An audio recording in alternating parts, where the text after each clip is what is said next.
Hello, my brother and sister of the nations. I welcome you all my Abu Anna YouTube channel, and this is the lecture number 45, and we have discussed the previous lecture, the role of Governor General of Bengal, और आज उसको हम लोग continuations discuss करते हैं और आज हम लोग जॉन सोर और लॉर्ड वेलेस्ली को हम लोग फोकस करते हैं। तो ये जो लेक्चर सीरीज़ चल रहा है, this is the series of modern Indian history, और मॉडर्न इंडियन हिस्ट्री में हम administration change during the British conquest of India and the role of governor general of Bengal को हम लोग डिस्कस कर रहा है। तो this is the very importance videos, very importance lectures. अब उसको जानना ज़रूरी है और जो भी इसमें एक है हम लोग उसको डिस्कस कर रहा है। तो आज हम लोग जो है जॉन सोर और लॉर्ड वेलेस्ली को डिस्कस करेगा, और उससे पहले हम लोग छोटा सा एक चैप्टर एक को हम लोग जानकारी करते हैं कि ये चैप्टर एक ऑफ 1793 में क्या क्या रूल पास किया गया है, तो उसमें क्या क्या रिफॉर्म किया गया है। ये चैप्टर एक में एक इम्पोर्टेंस जो एक रेगुलेट किया गया है कि ये चैप्टर एक का द्वारा कि 20 ईयर्स तक कंपनी जो है वो अपना जो भी काम करेगा और आफ्टर 20 ईयर्स का बाद उसको रिन्यूअल करेगा कि वो जो भी रेगुलेशंस, जो भी आपका जो रूल्स हैं, जो भी आपका लॉस है, उसको फिर से रिव्यू करेगा और फिर से उसको मॉडिफाई करके और रेगुलेट करके फिर से नेक्स्ट 20 ईयर्स तक वो जाएगा। तो इस प्रकार का एक रूल जो एडॉप्ट किया गया है आपका चैप्टर एक ऑफ 1793 में, क्योंकि इन एक को लागू करने के लिए कॉर्नवालिस का लॉर्ड कॉर्नवालिस का काफ़ी कंट्रीब्यूशंस था, क्योंकि उन्होंने अपना एक कॉर्नवालिस कोड करके उन्होंने एक बुक लिखा है, उसका हिसाब से ये जो कुछ कुछ सिस्टम जो चलता है। तो कल मैंने already we have discuss the role of lord Cornwallis. अगर आपको उसको जान देखना है तो आप प्रीवियस लेक्चर को देख के आइएगा, और आई सजेस्ट कि आप उसको देखिएगा तो ज़्यादा बेटर आप ये सीरीज़ को भी समझ पाएगा।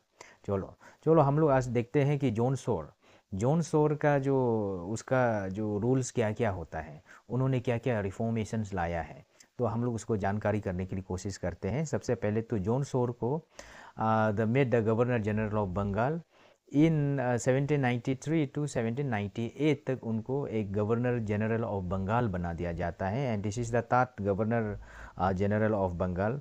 गवर्नर जनरल ऑफ बंगाल ये तात है, और फर्स्ट सेकेंड हम लोग ऑलरेडी डिस्कस कर चुका है। तो ये जॉन सोर है, उनका जो पॉलिसी है ये ज़्यादा इंडिया का जो भी रेगुलेशंस को, इंडिया का जो भी रूल्स को ज़्यादा इंटरफेरेंस नहीं करता है। ये जो नॉन इंटरफेरेंस पॉलिसी करता है कि ये ज़्यादा इंटरफेरेंस नहीं करता है।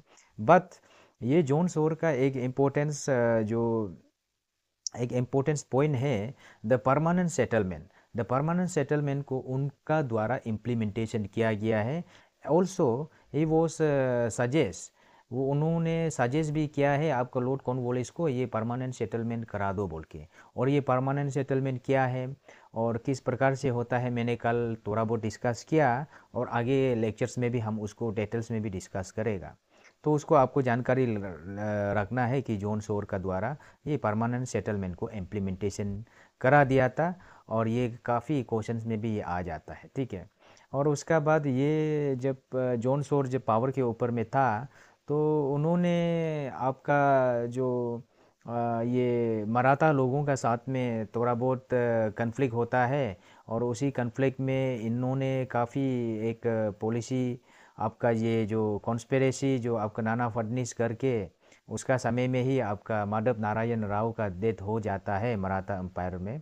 तो उसको भी आपको जानकारी रखना होगा, और उसी का समय में उसका जो लास्ट 10 ईयर उसका समय जब आने वाला था, तो उसी during the time of the Lord John सोर, तो उसकी उसका समय में आपका थोड़ा बहुत आपको वर्ल्ड हिस्ट्री में भी थोड़ा बहुत आपको पैरेलल में जानना ज़रूरी है, क्योंकि मेरा वे ऑफ टीचिंग है वो थोड़ा बहुत हम पैरेलल में जाके ले जाता है।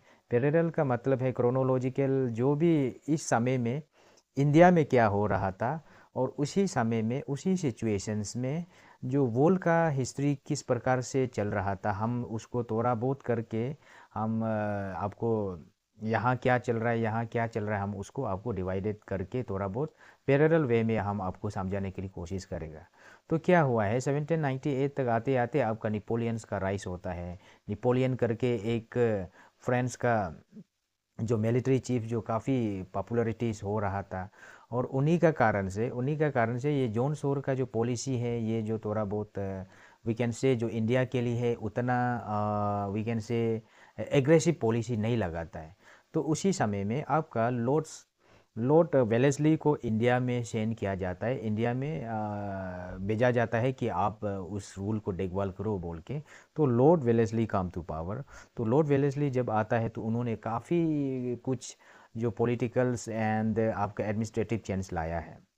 तो आपको जानकारी होगा कि ये जब जॉन शोर जब रूल कर रहा था, तो उनको कहीं ना कहीं जो गवर्नर जनरल में पहले जो गवर्नर जनरल ऑफ बंगाल को है, उसको ही कमांडरिंग चीफ ऑफ आर्मी का भी अपॉइंटेड किया जाता है। साथ ही साथ आपको लॉर्ड कॉर्नवालिस को इस प्रकार से अपॉइंटेड किया जाता था, लेकिन ये आपका जॉन शोर का समय में उस प्रकार से नहीं होता है।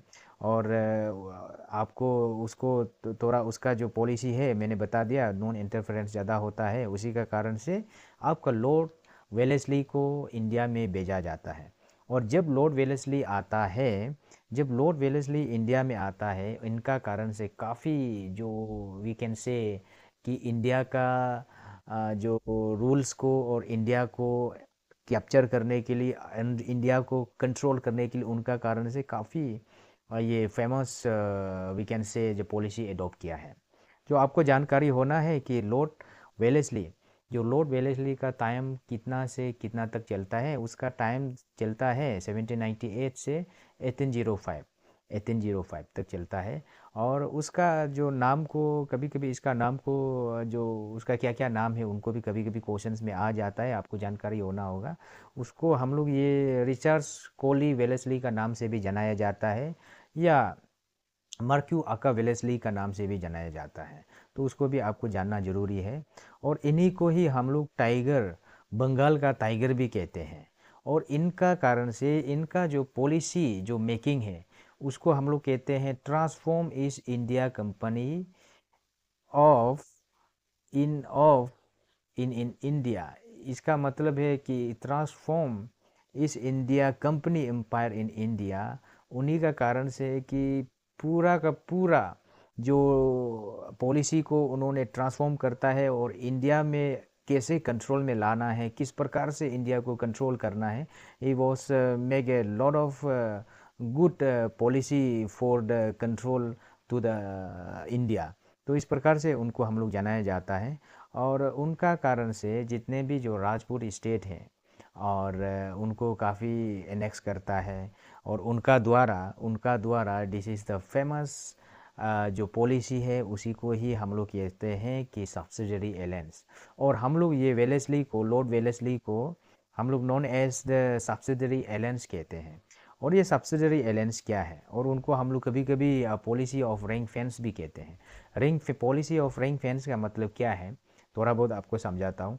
रिंग फेंस का मतलब होता है आपको, ये जब जो आपका जो इसी का समय में जो नेपोलियन जो है फ्रांस में काफ़ी पावरफुल करके एक उभर के आता है, तो उसी समय में इनका जो मानना है कि अगर पॉलिसी को हमको स्ट्रॉन्ग बनाना है, और आपका ये जो नेपोलियन नेपोलियन और उसका जो मानना है कि नेपोलियन का जो सोच है कि वो भी कहीं ना कहीं इंडिया में आएगा, I will come India sooner और लेटर्स। उसी का कारण से ये जो लॉर्ड वेलेस्ली है रिंग ऑफ फेंस बनाता है, रिंग ऑफ फेंस या सब्सिडरी एलायंस बनाता है। अगर कल को यहाँ से कोई बाहर से फॉरेन अटैक करने जा रहा है या फॉरेन आने जा रहा है, तो उसके लिए उसका रास्ता में जितने भी जो प्रेंसी स्टेट है, जितने भी जो इंडिया का स्टेट है, उस स्टेट को उन्होंने अपना सब्सिडरी एलायंस बना देता है। सब्सिडरी एलायंस का मतलब उसको बफर स्टेट क्रिएशंस करता है। अगर कोई भी यहाँ से अटैक करेगा, सबसे पहले तो इंडिया का जो लोग को मार के आना पड़ेगा, तब जाके ब्रिटिश का जो मेन कैपिटल तक पहुँचेगा। उस प्रकार से उनका जो रूल्स बनाता है, उसी रूल का कारण से वो काफ़ी पॉपुलर हो जाता है। तो कहते हैं कि सब्सिडरी एलायंस जो है काफ़ी इम्पोर्टेंस हुआ करता था। तो हम लोग देखते हैं और समझते हैं कि ये सब्सिडरी एलायंस क्या है। तो subsidiary alliance, this is the treaty sign by the British with almost the every native state of India. और इन ये सब्सिडरी एलायंस का कारण से जितने भी इंडिया का जो जैसे मैसूर है, मराठा से हैदराबाद है, और भी बहुत सारा है, आपका पंजाब है और बंगाल है, बहुत सारा लोगों को अवार्ड हैं, उसको काफ़ी स्टेट को उन्होंने सब्सिडरी एलायंस बनाया है। और ये सब्सिडरी एलायंस क्यों बनाया है, उसका मेन रीज़न ये है, मैंने आपको बता दिया। In context of the enemy and danger from the friends because of Napoleon's was rising. और उसका कारण से वो जो अपना नेपोलियंस ना आए, अगर आए भी तो नेपोलियन को ये इंडिया स्टेट का द्वारा उनको ख़त्म करना है या उनको कंट्रोल में लाना है। उस प्रकार से उन्होंने अपना सब्सिडरी एलायंस बना के अपना ब्रिटिश और ईस्ट इंडिया कंपनी को काफ़ी स्ट्रॉन्ग करा देता है। तो उनका क्या क्या एडमिनिस्ट्रेशन चेंज आया है, हम लोग उसको भी देखते हैं। और ये सब्सिडरी एलायंस को आज हम लोग समझते हैं वेरी डिटेल्सली ना। तो उसको क्या होता है ये सब्सिडरी एलायंस में, वो सबसे पहले तो क्या मैं क्यों बनाया है आपको मैंने समझा दिया सब्सिडरी एलायंस क्यों बनाता है। क्योंकि वो जो इसलिए बनाता है, आपका जो फॉरेन ना अटैक ना हो, तो उस प्रकार से बनाता है। उसका बाद फर्स्ट रीजन क्या है, सब्सिडरी एलायंस में क्या होता है। सब्सिडरी एलायंस में मेनली जो आपका जितने भी जो इंडिया का स्टेट है, जो इंडिया का स्टेट को आपको कह देता है कि आपको कोई भी फॉरेन अफेयर, जो बाहर से कोई भी अगर जो आपको ट्रेड के लिए है या आपका जो रिलेशंस के लिए, अगर वो कोई भी आपको साइन ट्रीटी या कोई भी साइन करना है, तो आप उसको साइन नहीं करेगा। और आप उसको है कि जो भी अगर आपको साइन करना हो तो आप हमको कंसर्न करना पड़ेगा। They had to accept the intermediations of the East India Company and all the foreigners are to be remove from the service of the state. और ये सब्सिडरी एलायंस का मतलब ये है कि जितने भी जो फॉरेन पॉलिसी होगा या फॉरेन में जितने भी जो एग्रीमेंट्स होगा, उसका इंटरमीडिएट जो ये लॉर्ड वेलेस्ली करेगा या ईस्ट इंडिया कंपनी करेगा। और इसमें ये भी है कि अगर कोई भी फॉरेन का जो एम्प्लॉय है, जहाँ इंडिया में जो कहीं ना कहीं एम्प्लॉय बन के बैठा हुआ है, उसको रिमूव करना है। तो उसी समय में आपको जानकारी होगा, फ्रेंच था, डच था, पोर्चुगीज था, तो वो लोगों को आपका साथ में रिलेशंस नहीं रखना है। और सेकेंडली उन लोगों को आप किसी को भी आपका एम्प्लॉय में नहीं रखेगा, और खास करके आपका आर्मी में तो बिल्कुल नहीं रखना है। और आपका जो बड़ा जो हाई रैंक का जो ऑफिसर्स हुआ करता था उसी समय में, उसमें नहीं रखना है। तो उनका जो सब्सिडरी एलायंस का अंदर में आ जाता है। Actually subsidiary alliance is the subordinate हुआ करता था। ये सबोर्डिनेट एक ब्रिटिश ईस्ट इंडिया कंपनी का सबोर्डिनेट हो जाता है अगर कोई भी स्टेट जो है सब्सिडरी एलायंस करता है या सब्सिडरी साइन करता है, वो ब्रिटिश ईस्ट इंडिया कंपनी का सबोर्डिनेट हो जाता है। तो उसी का कारण से ये जो कमेंट्स जो है ईस्ट इंडिया कंपनी करेगा। और सेकेंड में ये आपको जानकारी होगा, अगर कोई भी सब्सिडरी एलायंस में आ गया तो ये जो स्टेट है, ये जो आपका स्टेट है, ये स्टेट है और स्टेट का जहाँ में ये कैपिटल्स है, उसी कैपिटल में आपका ईस्ट इंडिया कंपनी का ट्रूफ को या उनका जो आर्मी को उसका उसका जो स्टेशंस यहाँ पे सेटअप होगा, उसको सेटअप करेगा, उसको सेटलमेंट करेगा। और ये जो है वो कैपिटल में आपको क्या करेगा कि ऑब्जर्वेशंस करेगा। और ये जो जितने भी आपका जो ब्रिटिश का जो आर्मी है, ब्रिटिश का मिलिट्रीज है, वो आपका कहाँ आ जाएगा, ये आपका ये राजा का आसपास में बैठेगा। और जो कैपिटल में वो लोग का सेटअप होगा। और ये लोग जितने भी जो आर्मी है, ये आर्मी को जो जितना भी सैलरी देना है या उनको खाने पीने के खर्चा करना है, तो उसको आपका ब्रिटिश आपको उसको जो स्टेट जो प्रिंसी स्टेट या ये कोई भी अगर राजा उसको एक्सेप्ट करता है, वो राजा जो उसको देना पड़ेगा, तो राजा जो देना पड़ेगा उसको। तो उसमें ये कहा गया है अगर राजा जो है उसको सब्सिडरी अलाउंस करता है, जितना भी ब्रिटिश का आर्मी को वो जो है सैलरी से लेके आपको खाने पीने का खर्चा वो उठाना पड़ेगा, और ब्रिटिश का जितने भी जो आर्मी है वो राजा को कहीं ना कहीं वो उन्होंने प्रोटेक्शन करेगा। क्योंकि उस समय में इसलिए ये सब्सिडरी अलाउंस भी लिया जाता था। आपको मैंने बहुत क्लियर कट से बता देता है कि अगर उसी समय में हर और स्टेट जो है इंडिया में जितने भी प्रिंसी स्टेट था वो लोगों का आपस में ही एक दूसरा एनिमिटी है, एक दूसरा दुश्मन है।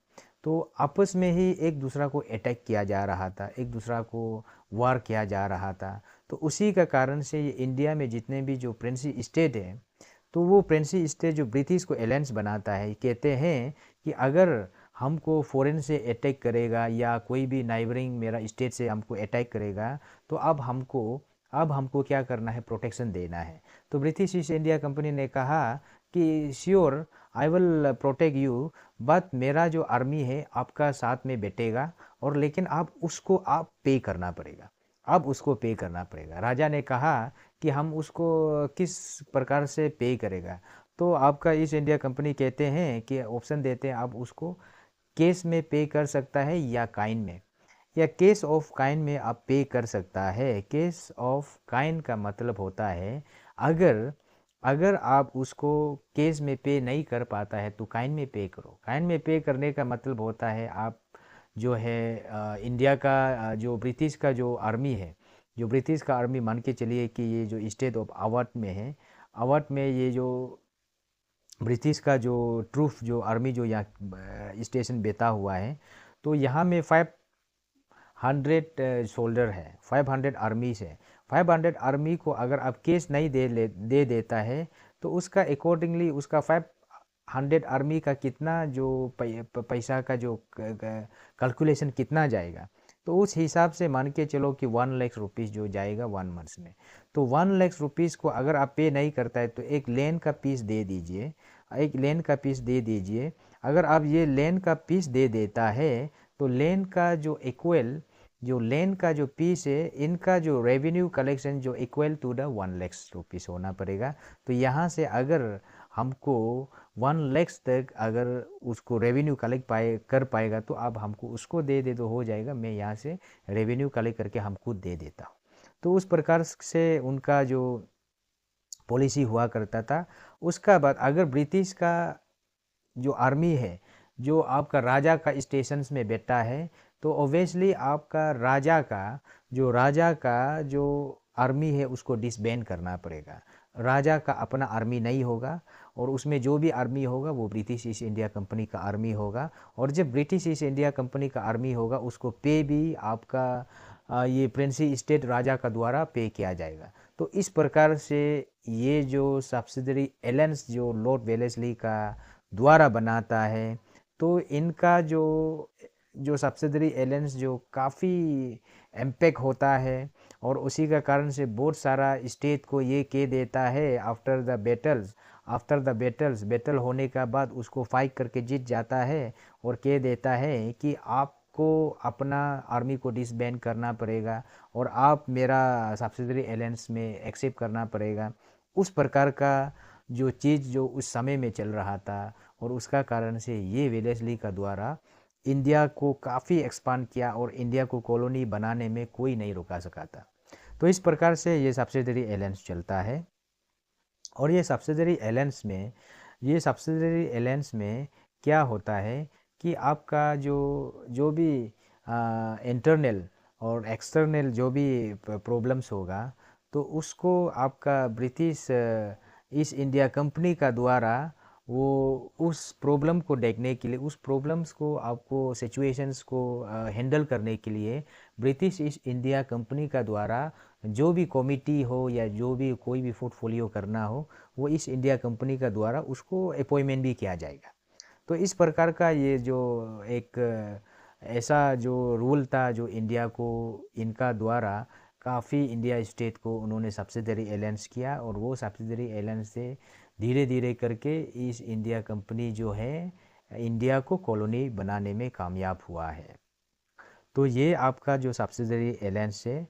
और उसका जो कुछ और हम लोग जो जानकारी रखते हैं उसको और भी थोड़ा बहुत हम लोग देखते हैं कि इनका जो बेनिफिट क्या क्या हुआ करता था इस इंडिया कंपनी को। How did the company get benefit from the subsidiary airlines का द्वारा इस इंडिया कंपनी क्या क्या बेनिफिट होता है। एक्चुअली में उसमें क्या है कि मैंने आपको बता दिया, ये जब सब्सिडरी एयरलाइंस करता है, जो आपका जो दूसरा यूरोपियंस का एम्प्लॉय होगा नहीं है, और जहाँ में भी जो काम करना हो और कहीं में भी आपका एम्प्लॉय क्रिएशन करना हो, वो ज़्यादा से ज़्यादा ब्रिटिश का होगा, इस इंडिया कंपनी का होगा। और उसमें आपका इंडियन स्टेट का भी कुछ जो लोग को वो अपना एक एम्प्लॉय बनाएगा, लेकिन उसको हाई पोस्ट में नहीं दिया करता था।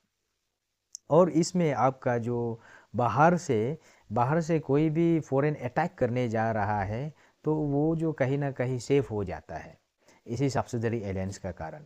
और उसका बाद आपका जो हमारा जो losing of sovereignty of India का जितने भी जो स्टेट है अपना सोवरेनिटी को लॉस कर देता है। सोवरेनिटी को लॉस करने का मतलब है हमारा जो स्टेट और हमारा जो राजा का पास में खुद का आर्मी नहीं है।